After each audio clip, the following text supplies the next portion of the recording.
ST सच्ची कहानियों पर आप सभी का स्वागत है। एक ऐसी आंखें हैं जो हर वक्त हमें देख रही है, चाहे हम गलत कर रहे हैं चाहे हम सही कर रहे हैं। इसलिए हम सबको चाहिए कि हम ऐसा काम करें जिसमें हमारा रब खुश हो और अपने नज़रों में हमेशा ऊंचा बने रहे।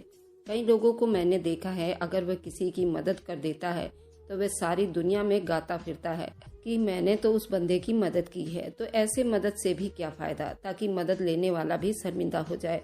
और आजकल तो लोगों ने एक नया रूल बना लिया है, वह जरा सी भी कोई मदद कर दे तो तुरंत वीडियो बना लेते हैं और अपने यूट्यूब पर, अपने व्हाट्सएप पर या अपने फेसबुक पर अपलोड कर देते हैं। ये भी कैसा मदद है कि सारी दुनिया को दिखाते हैं कि हमने इस बंदे की मदद की है, ताकि मदद लेने वाला ही शर्मिंदा हो जाए। तो इस तरह का कोई काम ना करे कि आप रब के पकड़ में आ जाए। और एक और चलन बनाया हुआ है लोगों ने, अगर आप अपने रब को खुश कर रहे हैं, यानी कि आप पूजा कर रहे हैं या नमाज पढ़ रहे हैं, यह तो आपका पर्सनल मामला होना चाहिए। ये क्या, आप अगर पूजा कर रहे हैं तो 100 लोगों से बताएंगे कि मैंने आज पूजा की है या मैंने आज नमाज पढ़ी है। आप तो इतने गिर गए कि आपने तो रब को शर्मिंदा करने पर मजबूर कर दिया है। रब आपकी पूजा या आपके नमाज का भूखा नहीं है, वह तो सबको देखता है। सिर्फ आप अच्छाई कीजिए और किसी के साथ भलाई कीजिए और किसी से ना कहें। वह आंखें हैं, हमें देख लेगी। हमें किसी से कहने की या किसी चीज की प्रचार करने की जरूरत नहीं है। अगर आप अच्छे हैं तो भी रब देख रहा है, अगर आप दिखावा करते हैं तो भी रब देखता है। तो आप एक अच्छे इंसान बने। इसी तरह की ये कहानी है, आपके रोंगटे खड़े कर देगी। आज सुबह सुबह मेरे घर पर फोन आया कि मेरी विधवा ननद विमला की मृत्यु हो गई है। मुझे तो इस खबर पर यकीन ही नहीं हो रहा था। विमला की उम्र बस 30-35 साल की थी। उसे गांव में सभी बहुत अच्छे से जानते थे। उसकी 4 अच्छाइयाँ सभी को अच्छे से याद थी। एक तो उसने अनाथ बच्चियों की शादी करवाई थी, दूसरी उसने कई मंदिरों का निर्माण करवाया था, तीसरा गांव में जगह जगह नल भी लगवाए थे और चौथा गांव में हॉस्पिटल भी बनवाया था। विमला एक बहुत ही अच्छी और खूबसूरत औरत थी और सबको बहुत प्यारी थी और उसके अंदर इतनी अच्छाइयाँ थी, पर उसके साथ ये सब हो जाएगा हम में से किसी ने नहीं सोचा था। उस दिन जब विमला की मौत की खबर मिली तो मैं भी हैरान रह गई थी, क्योंकि कल रात को ही उसके बेटे रवि की शादी हुई थी। रवि की शादी के रात ही उसकी मां की मृत्यु हो गई। ये सवाल सभी के दिमाग में था, मगर इस सवाल के साथ हम लोग विमला के घर गए तो वहाँ जो चीज देखने को मिली वे अलग ही था। वे सबको हैरान कर देने के लिए काफी था, क्योंकि हम लोगों ने जो देखा था वे कोई आम बात नहीं थी। मैं जैसे ही घर में दाखिल हुई थी, कमरे से चीख और पुकार की आवाज आ रही थी, मगर ये चीख पुकार की आवाज विमला के कमरे से नहीं बल्कि उसके बहू के कमरे से आ रही थी। विमला कल रात ही अपनी बहू को ब्याह कर लाई थी। अपने बेटे की खुशी में वो बहुत खुश थी, लेकिन अजीब बात तो ये हुई थी कि विमला की लाश उसके अपने कमरे में नहीं बल्कि उसके बेटे के कमरे में थी। ये बात हम सब के लिए बड़ी हैरान कर देने वाली बात थी। कल तो उसके बेटे की सुहागरात थी, पर वह अपने बेटे के कमरे में क्यों गई थी और यहाँ उसकी मौत कैसे हो सकती है? क्या उसकी बहू और बेटे को पता नहीं चला? ये वह सवाल थे जिनका जवाब किसी के पास नहीं था। गांव की औरतें 100 बातें कर रही थी। मुंह पर हाथ रख के वह हर एक को यही कहती कि विमला अपने बेटे के कमरे में शादी के रात क्या कर रही थी। क्या ये नहीं चाहती थी कि उसका बेटा और उसकी बहू एक दूसरे के करीब जाएं? अगर ऐसा था तो फिर उसने अपने बेटे की शादी क्यों करवाई? और क्या जरूरत थी? जितने मुंह उतनी बातें। मगर विमला की छोटी बेटी रानी बुरी तरह अपने भाई और भाभी पर चिल्ला रही थी, तुम लोगों ने मार दिया मेरी माँ को। बेचारी कल कितना खुश थी। रात को मम्मी मेरे कमरे में आई थी, कह रही थी कि मैं थोड़ी देर अपने बेटे से बात करके आती हूँ। मगर मामी, उसके बाद तो मेरी आँख ही लग गई थी। मुझे नहीं पता क्या हुआ था। मैंने तो मम्मी को ठीक ठाक ही देखा था। मम्मी भैया के कमरे में गई थी। रात को ना ही कोई आवाज आई ना ही कोई शोर हुआ। अगर मम्मी भाई और भाभी के कमरे में गई थी तो उनसे बात कर रही थी, तो फिर ये तीनों एक ही कमरे में कैसे सो गए? भाभी और भाई कुछ भी नहीं बोल रहे हैं। ऐसा लगता है उन लोगों को मेरी मम्मी से नफरत थी। मैं उन लोगों को माफ नहीं करूंगी। मामी, आप जल्दी से पुलिस बुला लीजिए। पुलिस को भी पता चले कि उन लोगों ने क्या किया है। मार दिया उन लोगों ने मेरी मम्मी को। रानी की बातें सुनकर मेरा दिल बड़ा कांप रहा था। होश में आओ बेटी, क्या बोल रही हो? बेटा अपनी माँ को कैसे मार सकता है, वह भी अपनी शादी वाली रात, जबकि वह उसके लिए बहुत खुशियों भरा दिन होता है। तुम अपने भाई को माफ कर दो। अगर उसे भी नहीं कुछ पता तो तुम क्यों फालतू में उसके सर पर सवार हो रही हो? बेटा, उसे भी तो अपनी मम्मी का जाने का गम है। तुम्हें समझना होगा, उसकी अभी नई नई शादी हुई है, उसके लिए एक पत्नी की जिम्मेदारी भी है। तुम ही समझदार बनो बेटी। मैंने रानी को समझाने की कोशिश तो बहुत की थी, मगर रानी बहुत जिद कर रही थी। कहने लगी, मेरे भाई ने ही मेरी मम्मी को मारा है। मामी, मैं नहीं जानता कि मेरी मम्मी की मौत कैसे हुई। वह तो हमारे कमरे में आई थी, मेरा यकीन करिए। बातें करते करते हम सब लोग इतना थक गए थे कि मेरी भी आंख लग गई, और मेरी पत्नी उषा भी ऐसे ही। वह पूरे दिन की थकी हुई थी। वह तो बेड पर बैठते ही सो गई थी। किसी और चीज का तो हमें होश ही नहीं था। मम्मी भी हमारे कमरे में बातें करने आई थी, मगर मैंने थोड़ी बहुत बात की। मेरी आंखें तो सबसे पहले लग गई थी, क्योंकि मेरी पत्नी मेरे लिए दूध लेकर आई थी, और दूध पीते ही मेरी आंखें भारी होने लगी थी। और माँ से बात करते करते मेरी आंख भारी हो रही थी, और मुझे महसूस हो रहा था कि मेरी पत्नी की भी आंखें भारी हो रही हैं। पर मेरी आंख कब लगी मुझे खुद नहीं पता। मामी, आप मेरा यकीन करिए, मैंने ऐसा कुछ नहीं किया जिस पर आपको शर्मिंदा होना पड़े। वे तो हमारे कमरे में आई थी। मैं अपनी मम्मी के बारे में ऐसा कैसे सोच सकता हूँ कि उन्हीं की जान ले लूं, जिन्होंने मुझे पाल पोस कर इतना बड़ा किया, यहाँ तक पहुँचाया। मैं अब उस लड़के पर भी तो शक नहीं कर सकती थी, क्योंकि रवि भी एक बहुत अच्छा लड़का था। वह अपनी माँ से बहुत प्यार करता था। मैंने रानी को तसल्ली दिला दी, अगर हम ये मामला पुलिस में लेकर जाएंगे तो हमें सबूत देनी पड़ेगी। तुम्हारा भाई फालतू में 2-3 दिन थाने में बंद हो जाएगा। तुम क्या करोगी? माँ अपने बेटे को या बेटा अपनी माँ को कत्ल करने के बारे में सोच भी नहीं सकता। तुम्हारे अंदर जो भी बात है, पर यह गलत फहमी है। रानी कहने लगी कि मैं अपनी मम्मी का पोस्टमार्टम करवाऊंगी, मगर हम सब ने उसे ऐसा करने से मना कर दिया था, क्योंकि एक औरत जिसकी मौत बिल्कुल अचानक हुई थी, उसका पोस्टमार्टम करना बनता ही नहीं था। पर हम नहीं जानते थे जो कुछ हम कर रहे हैं वह सरासर गलत है। हम सोच भी नहीं सकते थे जिस तरह अभी ऐसे ऐसे राज हम पर खुलते जाएंगे, हमें खुद यकीन नहीं आएगा कि जो हमारी आंखों के सामने है वह गलत भी हो सकता है। अब विमला के अंतिम संस्कार की बातें होने लगी थी। तब विमला के बेटे रवि ने कहा कि मम्मी तो एक ईसाई धर्म से थी, और उनका ये कहना था कि उनको जलाया नहीं जाए, उनको दफनाया जाएगा। और वे चाहती थी मुझे मेरे कुर्ते में ही दफनाया जाए। जिस कुर्ते में वह चर्च जाया करती थी उसी में दफन होना चाहती थी। वह बहुत साफ सुथरा था, हम उसी में मम्मी को दफनाएंगे। रवि की ये बातें सुनकर हम सब पर एक अजीब असर हुआ था। विमला की वसीयत के हिसाब से उसने जो कहा था उसे पूरा करना तो हमारा कर्तव्य था। बाकी औरतें बातें बनाने लगी, देखो ये औरत की मौत कैसे भयानक अंदाज में हुई है, और वसीयत तो ऐसे हैं जैसे कोई बहुत बड़ी पहुंची हुई फकीरनी हो। उन औरतों की बातें सुनकर मुझे दुख भी हो रहा था। किसी मरे हुए औरत के बारे में दूसरी औरतों को कम से कम ऐसी बातें नहीं करनी चाहिए, लेकिन अब क्योंकि उसे दफनाने का टाइम आ चुका था, मैं उसके बेटे से बात करना चाहती थी। मैं साफ देख सकती थी कि उसका बेटा और बहू दोनों ही बहुत ज्यादा परेशान थे। बेटे की तो आंखों से बराबर आंसू गिर रहे थे। मैंने कभी किसी आदमी को अपनी माँ की मौत पर इतना रोते हुए नहीं देखा था, लेकिन जैसे जैसे उसके अंतिम संस्कार के लिए भीड़ बढ़ रहा था, लोगों के सवाल भी बहुत तीखे होते जा रहे थे। कोई कुछ कह रहा था, इतनी जवान औरत एक ही रात में कैसे मर गई, जबकि उसको ना कोई बीमारी थी, ना ही उसमें कोई ऐसी प्रॉब्लम थी जो उसे जिंदगी से मौत की तरफ ले जाए। आखिर कुछ तो हुआ होगा। उसकी बेटी की बातों को नजरअंदाज नहीं करनी चाहिए। जब रानी कह रही है कि उसके भाई और भाभी ने कुछ किया है, तो तुम लोग यकीन क्यों नहीं कर लेते? फिलहाल बड़ी मुश्किल से मैंने लोगों के मुंह बंद करवाए, क्योंकि वह मेरी ननद थी और मैं अपने भांजे के खिलाफ नहीं जा सकती थी, क्योंकि वही उसके घर का इकलौता आदमी था जिसे अब उसकी घर की भाग दौड़ संभालनी थी। मेरा नंदोई तो पहले ही मर चुके थे। अब मैं ये नहीं चाहती थी कि मेरे नंद का बेटा यानी मेरा भांजा भी जेल चला जाए और फिर सारी उम्र अपनी बेगुनाही का यकीन लोगों को दिलाता रहे। मुझे अपने भांजे पर पूरा यकीन था। वैसे भी उसकी बातें और उसके अंदाज से ऐसा बिल्कुल भी मालूम नहीं होता था वह अपनी मम्मी के खिलाफ है, बल्कि विमला ने अपनी पसंद और खुशी से ये शादी करवाई थी।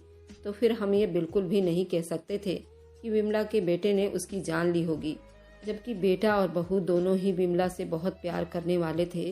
विमला अपनी बहू से शादी के पहले भी बहुत खुश थी, और शादी वाले दिन तो और भी ज्यादा खुश लग रही थी।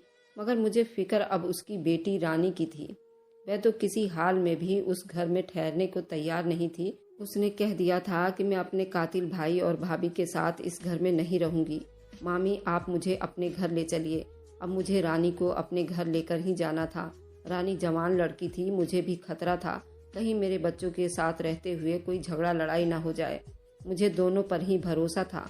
मैंने रानी से कह दिया कि तुम्हारी माँ के अंतिम संस्कार के बाद मैं तुम्हें अपने घर ले जाऊंगी। तुम्हें इस सब की फिक्र करने की ज़रूरत नहीं है। वैसे भी रानी अब एक अनाथ बच्ची थी, ना ही उसके पिता जिंदा थे, ना ही उसकी माँ थी। उसके पिता की तो उसके बचपन में ही मृत्यु हो चुकी थी। मैं उसे अकेला नहीं छोड़ना चाहती थी। ननद के अंतिम संस्कार के बाद रानी को घर ले आई। रानी मेरे घर आकर एक ही बात की रट लगाए बैठी थी। मामी आपको पता है कि माँ रात को बहुत खुश होकर भैया के कमरे में गई थी। कहने लगी कि मैं अपने बेटे से कोई ज़रूरी बात करके आती हूँ। मगर पता नहीं फिर क्या हुआ, कुछ याद ही नहीं। मैं तो सो गई थी मामी, मगर आगे मम्मी के साथ क्या हुआ मुझे ये नहीं पता। सुबह जब मैं उठी तो भैया भी रो रहे थे, चीख रहे थे। कहने लगी कि कमरे में आओ, माँ की आंख नहीं खुल रही। मैंने जाकर देखा तो माँ का बदन बिल्कुल ठंडा पड़ चुका था। उनकी मौत हो गई थी। उनके बदन ने हरकत करना छोड़ दिया था, खून भी जम चुका था। मुझे अपनी माँ के मरने का बहुत दुख था, लेकिन भाभी और भाई को मैं कभी माफ़ नहीं करूँगी। उन्होंने कुछ तो किया होगा। मामी मेरी भांजी बार बार एक ही बात पर जोर दे रही थी, मगर मुझे समझ नहीं आता था कि मैं उसे क्या कहूँ। वह दोनों ही मेरे लिए बहुत प्यारे थे। उसका भाई यानी मेरा भांजा मेरे लिए अपने बेटों से बढ़कर था। मैंने उसे कहा कि चलो तुम अपनी माँ की कब्र पर रोज जाया करना, ताकि तुम्हें तसल्ली हो, तुम्हारी माँ पर कोई जुल्म नहीं हुआ। अब हम कब्र पर जाते हैं तो लोग मना करते हैं, मगर कब्र पर जाने से मुर्दे के रूह को भी सुकून मिलता है। रानी ने मेरी बात मान ली। कहने लगी बस 3 दिन बीत जाए, मैं माँ के कब्र पर जरूर जाऊंगी। मगर हम दोनों इस बात से बिल्कुल अनजान थे कि कब्र पर जाकर एक और राज हमारे लिए मुंह खोले खड़ा होगा, और उस राज को जानने के बाद हमारे कदमों तले से जमीन निकल जाएगी। उस रात सो गई थी। मैं अपनी ननद की फिक्र में घुले जा रही थी। सबसे ज्यादा फिक्र तो मुझे अपनी भांजी की थी। सुबह जब मेरी आंख खुली तो रानी तैयार खड़ी थी। बोली मामी हमें मम्मी की कब्र पर भी जाना है, आप मेरे साथ चलिए। मैंने कहा बेटी कब्र पर तो हम शाम के बाद जाएंगे, सुबह सुबह कब्र पर जाना ठीक नहीं होता। रानी बेसब्री से शाम होने का इंतजार करने लगी। कहने लगी मेरा दिल कहता है कि मम्मी की कब्र पर जाकर मुझे बहुत आराम मिलेगा। मुझे लोगों की बातों से बहुत ज्यादा दुख हुआ। लोग अजीब अजीब बातें कर रहे थे। मम्मी के बारे में ऐसी क्या बातें कर रहे थे जो तुम इतना घबरा रही हो? रानी तुम मुझे बता सकती हो? मैंने रानी से पूछा। कहने लगी मेरे सामने ही रोशनी आंटी ने मम्मी के बारे में ऐसी अजीब बात बोली, मुझे रोना आ गया। कहने लगी उस औरत के साथ भगवान बहुत बुरा करेगा, क्योंकि उसने पूरी जिंदगी कोई अच्छाई का काम नहीं किया है, और जो लोगों में मशहूर है उस अच्छाई की तो हकीकत में अच्छे से जानती हूँ। मैं तो ये नहीं समझ पा रही थी कि मम्मी ने तो सारी जिंदगी अच्छा काम ही किए थे। उन्होंने कई मंदिरों के निर्माण भी करवाए, कई चर्च भी बनवाए हैं, जिनमें खुद भी भगवान को याद करने जाया करती हूँ। फिर वह कैसी बातें कर रही थी। लोग किसी के अच्छाई को कितनी आसानी से बुराई में बदल देते हैं। रोशनी की बात सुनकर मुझे भी बहुत दुख हुआ था, मगर मैं नहीं समझ पा रही थी कि लोग विमला के बारे में ऐसी बुरी बुरी बातें क्यों कर रहे थे, जबकि विमला जैसी अच्छी और दिमागदार औरत मैंने आज तक नहीं देखी थी। मुझे भी हैरानी हो रही थी उन सब पर। रोशनी मेरी ननद के बारे में क्या राज जानती थी? वह अपने आप में एक राज था। मैं रोशनी से बात नहीं करना चाहती थी। मेरी बस एक ही प्रार्थना थी कि विमला की बेटी रानी को चैन आ जाए, वह कहीं अपने दिमाग में कोई रोग ना पाल ले, वरना अगर उसने ऐसा कर लिया तो हम लोग क्या करेंगे? उस बेचारी को समझाएंगे कैसे? उसकी शादी कैसे होगी? फिलहाल शाम का टाइम हो चुका था। विमला की बेटी ने अच्छे से कपड़े पहन लिए, माँ की कब्र की तरफ चलने के लिए बेताब थी। घर से निकले हमें काफी देर हो गई थी। शाम का टाइम था जब हम कब्रिस्तान में पहुंचे। कब्रिस्तान की हवाएं अजीब सी हो रही थी, मगर उससे पहले कि हम कब्रिस्तान में पहुंच पाते जहां विमला की लाश को दफनाया गया था, जैसे ही हम कब्रिस्तान में पहुंचे तो वहां के गीदड़ों ने चीखना शुरू कर दिया। जो लोग गांव में रहते हैं वे इस बात को अच्छी तरह जानते हैं कि रोज शाम को ऐसे ही गीदड़ चिल्लाया करते हैं, मगर आज एक बात बहुत अलग देखने को मिली थी। वह ये थी कि विमला की कब्र की तरफ 41 गीदड़ों का गोल आ रहा था। उन्हें देखकर मैं तो हैरान हो गई थी। मैंने कभी गीदड़ को अपने सामने नहीं देखा था। मैंने तो बस उसे चीखते चिल्लाते ही देखा था। यानी जब भी शाम होती थी तो जंगल से गीदड़ों की चीखने चिल्लाने की आवाजें आती थी। पर आज जो कुछ मैंने देखा था वह बड़ा ही अजीब था। गीदड़ों को अपने सामने विमला की कब्र की तरफ आते हुए देखकर मेरे तो होश उड़ गए थे। हम वहां ज्यादा देर खड़ा भी नहीं हो सकते थे, क्योंकि वहां खड़ा होना खतरे से खाली नहीं था। गीदड़ अगर ज्यादा तादाद में हो तो डरना बनता है, क्योंकि झुंड में हमला करके वह इंसान की जान भी ले सकता है। मगर अभी जो कुछ हो रहा था वह हमारे लिए खतरा ही था। हम दोनों ही वहां से पीछे हटने लगे। मैंने सोचा था कि शायद गीदड़ अपने किसी रास्ते पर जा रहे हों, मगर ऐसा नहीं था। वे गीदड़ तो वाकई में विमला की कब्र की तरफ आ रहे थे। ये बात हम दोनों ने अपनी आंखों से देखे थे। मुझसे रानी कहने लगी, ये तो बड़ी अजीब चीज है, कभी भी मैंने गीदड़ों को किसी कब्र पर नहीं देखा। मम्मी के कब्र के पास जमा क्यों हो रहे हैं? मैं भी चुप हो गई थी। मेरे पास भी इस बात का कोई जवाब नहीं था। मैंने तो ये सब कुछ पहली बार होते हुए देखा था। फिर हम दोनों औरतें अकेली थी, इसलिए हम ज्यादा देर वहां नहीं रुक सके थे। वापस घर आ गए थे। घर आकर रानी मुझसे कहने लगी कि मम्मी, अगर ये सब कुछ वहाँ रोज होता है मैं कभी भी बर्दाश्त नहीं कर सकूंगी। मेरे लिए बहुत दुख की बात है। मम्मी बहुत अच्छी थी। मम्मी ने जिंदगी भर हमारा ख्याल रखा था। मम्मी ने हमारी अच्छी परवरिश की। उन्होंने कभी कोई ऐसा काम नहीं किया जिसके बदले में उन्हें इतनी बड़ी सजा मिली हो। मैं तो यही समझती हूँ कि मम्मी के साथ जो कुछ भी हो रहा है वह कोई गलतफहमी है या कोई ऐसी चीज जो माँ ने गलती से कर दी हो, वरना मेरी माँ ने तो लोगों के साथ बहुत अच्छाई की, लोगों को तीर्थ यात्रा करवाए, मगर कभी किसी को बताया नहीं। अपने कारोबार के सारे पैसे वह इसी तरह अनाथ बच्चों में दान कर दिया करती थी। भाई की शादी भी बहुत साधारण तरीके से हुई थी। फिर मम्मी की कब्र पर गीदड़ों का आना बड़ी अजीब बात है। मामी, आप पता करिए ना, आप किसी चर्च के पादरी से पूछिए। मैंने रानी को तसल्ली दी। मैंने कहा, बेटी, इस टाइम तो शाम का टाइम है, वैसे भी गीदड़ बहुत ज्यादा आते हैं। उनका चीखना देखकर तुम्हें घबराना नहीं चाहिए। मगर रानी भी अपनी धुन की बहुत पक्की थी। बोली, अच्छा मामी, अगर आपको लगता है कि आज शाम के टाइम की वजह से वहाँ मम्मी के कब्र पर गीदड़ जमा हो गए हैं तो हम कल दोबारा चलेंगे। शाम के टाइम से थोड़ा पहले ही जाएंगे, देखेंगे वे गीदड़ जंगली जानवर वहाँ क्या करने आते हैं। अगर वहाँ जानवर मम्मी के कब्र पर यूं ही बैठकर चले जाते हैं तो और बात है, लेकिन भगवान न करे कि मम्मी के कब्र पर कोई गंद करके जाते हों तो कितने दुख की बात है। इसका मतलब तो यही होगा माँ से कोई ऐसी गलती हुई है जिसका हमें पता करना है। अगर कोई गलती भी हो तो ऐसा ना हो कि मेरी माँ के रूह को तकलीफ पहुँचती रहे। मैं तो अपने भाई से भी ये बात नहीं कर सकती, क्योंकि मैं अपनी माँ के बारे में एक भी गलत शब्द बुरा नहीं सुन सकती। रानी और मैं फिलहाल बातें कर ही रहे थे, और ये बातें तो हम अपने बीच में ही कर रहे थे, मगर सुबह को खबर सुनने को मिली।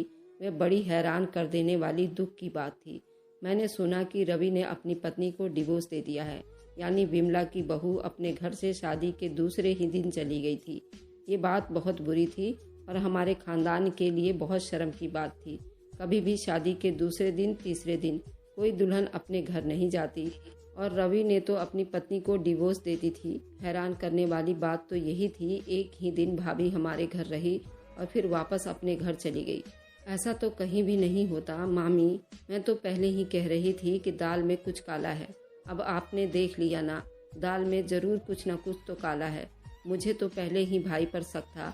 अगर भाई भाभी के साथ इतनी ही अच्छी होती तो भाई उसे डिवोर्स क्यों देता। रवि के बारे में इतनी बेकार खबर जानने के बाद रानी भी परेशान हो गई थी। मेरा तो मारे परेशानी के बुरा हाल था ही। मैं तो अभी भी विमला के बच्चों को संभाल रही थी कि उसके बेटे के डिवोर्स की खबर भी आ गई थी। रानी कहने लगी, अब मुझे घर चले जाना चाहिए। मामी, मुझे तो अब यहाँ बिल्कुल नहीं रहना चाहिए। मेरे भाई ने अपनी पत्नी को भी डिवोर्स दे दी है। उसे अब सहारे की ज़रूरत होगी।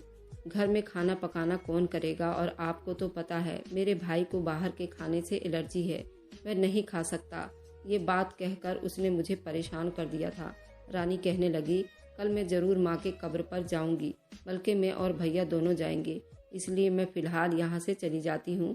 रानी तो मेरे घर से चली गई थी, मगर वह कब्र वाली बात तो मेरे दिमाग में अभी भी चल रही थी। जब रवि और रानी कब्रिस्तान जाएंगे तो मैं भी उनके साथ चली जाऊंगी। रवि से भी पूछूंगी उसने अपनी पत्नी को डिवोर्स क्यों दी। कम से कम उसे कुछ साल या कुछ महीने सब्र कर लेना चाहिए था। अपनी पत्नी को इस तरह डिवोर्स देकर उसने फ्री कर दिया। उसके पीछे कोई न कोई वजह जरूर होगी। रानी के घर से जाने के बाद मैंने सोचा कि मैं भी अपने भांजियों को अकेला ना छोड़ूं। सो मैं उनके घर चली गई। शाम का ही टाइम था। रवि और रानी दोनों ही अपनी माँ के कब्र पर जाने के लिए तैयार थे। मैं भी उनके साथ चल पड़ी। कब्रिस्तान हम लोग पहुँचे। वहाँ जंगली जानवरों की आवाज़ सुनकर दिल दहल गया था। ऐसा लग रहा था जैसे जंगली जानवरों ने तो विमला के कब्र का रास्ता ही देख लिया हो। बड़ा दुख हो रहा था और ये बात तो अब गांव के 2-3 लोगों को भी पता चल चुकी थी। विमला के मरने के बाद उसकी कब्र पर जंगली जानवर आते हैं। अब इस बात का हर कोई गलत मतलब ही निकाल रहा था कि पता नहीं विमला से ऐसी कौन सी गलती हो गई है कि एक तो बेटे की शादी वाली रात उसकी मौत हो गई और दूसरा अब उसकी कब्र पर तरह तरह के जंगली जानवर आते हैं। ये तो बड़ी दुख की बात थी, लेकिन हम में से किसी ने भी ये नहीं सोचा था कि उसके पीछे की वजह क्या होगी। बहुत सारे जंगली जानवरों को जब हमने विमला के कब्र पर देखा तो हमारे ऊपर डर सा बैठ गया था। हम लोग अब उन जंगली जानवरों से इसलिए नहीं डर रहे थे क्योंकि वह तो एक कब्र के आसपास जमा हुए थे। वह शायद किसी और कब्र को कुछ नहीं कर रहे थे। तभी मेरी नज़र जानवरों के बच्चों पर पड़ी। वह तो कब्र को खोदने की कोशिश कर रहे थे। यहाँ तक कि उस भीड़ में एक कुत्ता भी था जो कब्र को खोदकर मिट्टी को हटाने की कोशिश कर रहा था। ये सब कुछ देखकर मुझे बड़ा अजीब सा लगा था। मैंने रवि से कहा कि बेटा, हमें इस कब्र की मिट्टी को हटाकर देखना चाहिए, आखिर ऐसा क्या है। उसके अंदर हम लोग जब यहाँ आए थे तो कुछ गीदड़ कब्र पर उसकी मिट्टी को हटाने की कोशिश कर रहे थे। कब्र की उस मिट्टी को हटाने के पीछे वजह क्या है? आखिर उन जानवरों को तो नहीं पता कि किसकी कब्र है और उसके नीचे क्या है। और यहाँ तो और भी कब्रें हैं। जानवर तो ऐसा नहीं करते।